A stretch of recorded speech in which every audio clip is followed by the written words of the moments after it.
جس مریم کے لیے اللہ عیسیٰ کو زبان دے سکتا ہے، تیرے کتب کے لیے اس بچے کو بھی زبان دے سکتا ہے۔ جس یوسف کے لیے وہ بچہ گواہی دے سکتا ہے، تیرے لیے یہ بچہ گواہی دے سکتا ہے۔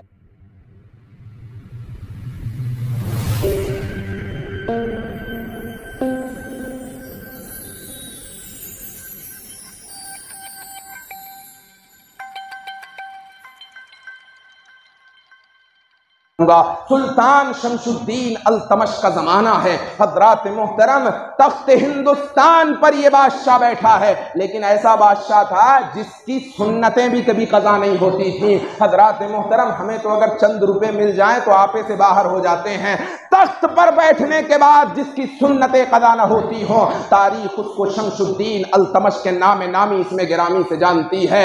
غریب نواز کے مرید اور خلیفہ حضرت قطب الدین بختیار کاکی، جن کا مہرولی کے اندر مدار ہے۔ آپ بھی جب دلی گئے ہوں گے تو آپ نے بھی حاضری دی ہوگی قطب صاحب کے مدار پہ۔ حضرات محترم، شمس الدین التمش بادشاہ ہو کے غلام ہوا ہے حضرت قطب الدین بختیار کاکی کا۔ کوئی فقیر کسی بادشاہ کے دروازے پہ نہیں جاتا، ہر بادشاہ فقیر کے دروازے پر آتا ہے۔ تاریخ میں بتا دو کوئی ایسی مثال جس نے فقیری چھوڑ کر کے بادشاہت کو اختیار کیا ہو۔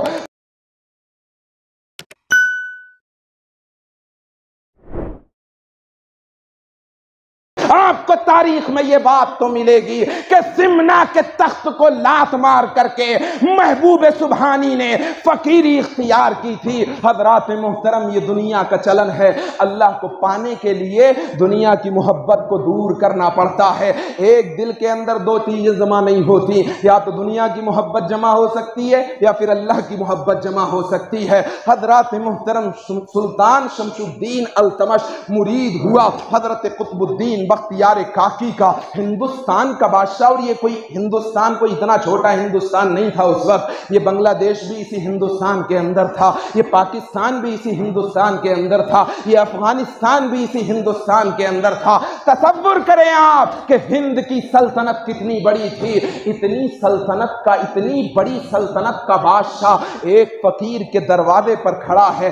آخر کیا جا رہا ہے، آخر کیا لینے جا رہا ہے؟ قرب خدا کی منزلیں لینے جا رہا ہے۔ اس کو بھی معلوم ہے تخت پر بیٹھ کر کے میں وہ چیز حاصل نہیں کر سکتا جو چیز ایک فقیر کے قدموں میں مجھے ملے گی۔ حضرت قطب الدین بختیار کاکی سے کہنے لگا، سلطان شمس الدین التمش، سرکار میرا تخت بہت دور ہے، آپ کی خانقاہ زیادہ دور ہے، آپ ایک کام کریں، یا تو مجھے اجازت دیں کہ میں اپنا تخت آپ کی خانقاہ کے قریب لے آؤں، یا آپ ایسا کریں کہ آپ میری خانقاہ کے قریب آ جائیں۔ حضرات محترم، اب اس نے ایک عرضی پیش کی سرکار کی بارگاہ میں، کہنے لگا حضرت اب مجھے تخت سے کوئی دلچسپی نہیں ہے، اب میں تخت چھوڑنا چاہتا ہوں، آپ مجھے حلقہ ارادت میں ہر وقت رکھ لیں۔ آپ نے فرمایا سلطان شمس الدین ایسا نہ کرو، تم عادل بادشاہ ہو، اللہ نے تمہیں حکمران بنایا ہے، تم مخلوق کی خیر خواہی کرتے ہو، اگر تم چھوڑ دو گے تو ہو سکتا ہے کوئی ظالم بادشاہ تمہاری جگہ آ جائے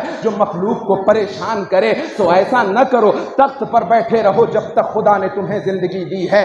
زمانہ گزرتا گیا حضرات محترم، اب کچھ لوگ محبت کرنے والے بھی ہوتے ہیں، کچھ لوگ حسد کرنے والے بھی ہوتے ہیں، جیسا کہ ہر زمانے میں ہوتے ہیں۔ ہمارے بھی کچھ محبت کرنے والے ہوں گے، ہم سے بھی کچھ حسد کرنے والے ہوں گے۔ ایسے ہی سرکار قطب الدین بختیار کاکی سے بھی کچھ محبت کرنے والے تھے، کچھ حسد کرنے والے تھے۔ اچھا، غیروں کو یہ بات پسند نہ تھی کہ وقت کا سلطان شمس الدین التمش جیسا بادشاہ ایک فقیر کا غلام ہو گیا ہے، لہذا غیروں نے بھی اور اپنوں نے بھی چالیں چلنا شروع کی۔ کیا چالیں؟ کہ اس بوڑھے کو قطب الدین کو ایسا بدنام کیا جائے، ایسا بدنام کیا جائے کہ اس سلطان کی نظر میں ان کی جو رفعت ہے، ان کی جو عزت ہے، وہ چکنا چور ہو جائے۔ حضرات محترم، اور میر جعفر اور میر صادق ہر زمانے میں ہوا کرتے ہیں۔ ٹیپو سلطان کو برباد کرنے والے آپ آپ کی نظروں کے سامنے ہیں۔ حضرات محترم خود ہی کلمہ پڑھنے والے تھے جنہوں نے دین کو بیچ دیا۔ ہر زمانے میں ایسے لوگ ہوتے ہیں، جب انسان کا حسد اپنے عروج پر پہنچتا ہے تو وہ ایسی قسمیں بھی کھا جاتا ہے جس کی کوئی شرعی حیثیت نہیں ہوتی ہے۔ حضرات محترم اس زمانے میں بھی غیروں نے پلان بنایا اور اپنوں نے بھی پلان بنایا کہ ان کو بدنام کیا جائے۔ حضرات محترم ایک فاحشہ عورت کو منتخب کیا گیا اور اس کو کہا گیا کہ سلطان کے دربار میں جا کر کے اس بوڑھے پر الزام لگاؤ کہ اس نے مجھ سے زنا کیا ہے۔ حضرات محترم اس کا 2 مہینے کا بچہ تھا۔ 4 کلمہ پڑھنے والے گواہوں کو بھی خرید لیا گیا۔ انہوں نے کہا پیسے دو ہم گواہی دیں گے۔ ہر زمانے میں ایسے لوگ ہوتے ہیں جو اپنے حسد کی آگ میں جل کر کے اپنا ایمان برباد کر دیتے ہیں۔ حضرات محترم محبت کرنے والے بھی ہوتے ہیں، حسد کرنے والے بھی ہوتے ہیں۔ الزام لگا دیا گیا۔ وہ عورت روتی ہوئی سلطان کے دربار میں آئی۔ سلطان نے کہا کیا بات ہے؟ بات یہ ہے جس کا سن کر کے تمہارے پیر زمین میں دھس جائیں گے۔ کہا بات کیا ہے؟ بات بتا۔ کہا مجھ سے ایک انسان نے زنا کیا ہے جس کے عوض میں یہ 2 مہینے کا بچہ ہے۔ اب جب میں اس کے پاس جاتی ہوں تو وہ مجھے پہچاننے سے انکار کر دیتا ہے۔ حضرات محترم کہا نام بتا، پہچان بتا۔ کہا نام بتاؤں گی تو اس کا کچھ نہیں بگاڑ سکتے، پہچان بتاؤں گی تو اس کا کچھ نہیں کر سکتے۔ کہا بتا، حکم خداوندی سے میں عادل ہوں، لوگوں کے ساتھ عدل کرنے والا ہوں، قرآن اور حدیث کی روشنی میں فیصلے کرتا ہوں۔ کہا فیصلہ کرنا ہے اور آپ کو فیصلہ کرنا ہے تو سنو، اس شخص کا نام قطب الدین ہے جو جس کے ارادہ حلقت میں آپ ہو۔ جب حضرت شمس الدین، جب حضرت قطب الدین بختیار کاکی کا نام سلطان نے سنا، حضرات محترم آنکھوں سے آنسو جاری ہو گئے۔ کہا گواہ کہاں ہے تیرے پاس میں؟ ان 4 کلمہ پڑھنے والے سامنے سے آتے ہیں اور کہتے ہیں کہ ہاں ہم نے دیکھا تھا، تہجد کے وقت میں حضرت اس کے گھر آیا کرتے تھے۔ جیسے آج بھی لوگ مؤذنوں پر، حضرات محترم اماموں پر یا ثانی اماموں پر یا حضرات محترم نیک انسانوں پر طرح طرح کے الزام لگا دیتے ہیں۔ دیکھا نہیں لیکن زبان پر جاری ہے، ارے مولانا صاحب 12 بجے وہاں گئے تھے، اب بیچارہ مولانا پتہ نہیں ختم غوثیہ میں گیا تھا یا ذکر کرنے گیا تھا، وہ واپس آیا، ارے ہاں مولانا رات میں آ رہے تھے۔ اس کے پیچھے کے بیک گراؤنڈ کو تلاش کرنے کی کوشش نہیں کی آپ نے کہ وہ گیا کہاں تھا۔ ہو سکتا ہے کوئی دعوت میں گیا ہو سکتا ہے ذکر کرنے گیا ہو، ختم غوثیہ میں گیا ہو، نہیں، مولانا 12 بجے آ رہے تھے۔ حضرات محترم ایسے ہی لوگ انسان اپنے ایمان کو برباد کرتے ہیں۔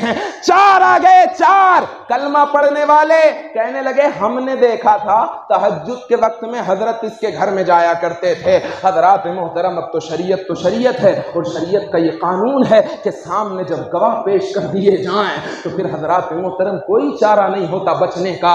اب حضرت قطب الدین بختیار کاکی آسمان کی طرف نگاہ کرتے ہیں، ایک نگاہ اپنے پیر کی طرف کرتے ہیں، مولا جس حال میں تو رکھنا چاہتا ہے تیرا بندہ راضی ہے، ہو سکتا ہے یہ میری آزمائش کا وقت ہو، اے رب قدیر جو معاملہ تو میرے ساتھ میں کرنا چاہے میں اس کو پانے کے لیے تیار ہوں۔ اب قاضی نے کہا، حضرات محترم وہ قاضی جو حسد کی آگ میں جل رہا تھا حضرت قطب الدین بختیار کاکی سے، کہنے لگا سلطان سے ان کو کیا سزا دی جائے؟ سلطان نے کہا، حضرت قطب الدین بختیار کاکی نے کہا سلطان سے ذرا 1 دن کی مہلت مجھے دے دو، 1 دن کے بعد جو سزا تم دینا چاہو گے وہ سزا پانے کے لیے میں تیار ہوں۔ سلطان نے 1 دن کی مہلت دی۔ حضرت قطب الدین بختیار کاکی اپنی خانقاہ میں جاتے ہیں، عرض کرتے ہیں اللہ تبارک و تعالیٰ کی بارگاہ میں، مولا یہ وہی لوگ ہیں جو کل تک مجھ سے محبت کرتے تھے، گلیوں میں جب نکلتا تھا تو میرے دیدار کے لیے اکٹھا ہو جاتے تھے،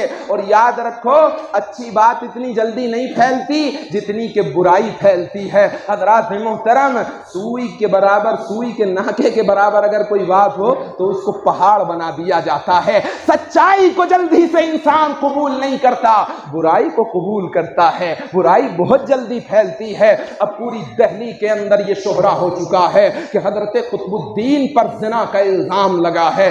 رات گزری، حضرات محترم خواب میں سرکار غریب نواز آئے، کہنے لگے بیٹے گھبراتا کیوں ہے، ابھی غریب نواز زندہ ہے۔ حضرات محترم کہا ذرا